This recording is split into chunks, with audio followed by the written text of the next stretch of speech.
All right, I promise this is the last instructional video. I'll make it brief. This is just your answers of they're not numbered exactly the same, but similar questions that you were asked in your previous section.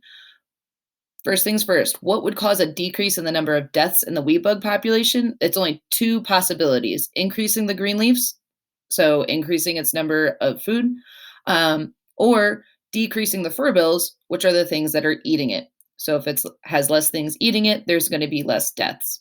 So that's for the first question that you had to answer. Another question you had to answer was saying after the change, the weed bug population increased, decreased, or remained stable because there were, let's just pause there in that question. First of all, the weed bug would have increased if you did this correctly, because if there's fewer deaths, then the population is obviously going up. And that's because there are more births than deaths. So that's answering the second part of that question.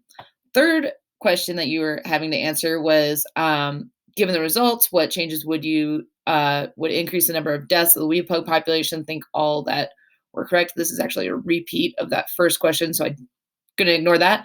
But explaining it is really in this key concept slide. The larger the consumer population, the more energy storage molecules it will need. Therefore, it will eat more, causing more deaths in the resource population. So, say those, like my example before, where I increased the fur bills, they were the consumer population of the weed bugs. They needed more energy storage molecules to eat. That means there is more deaths in the weed bug population.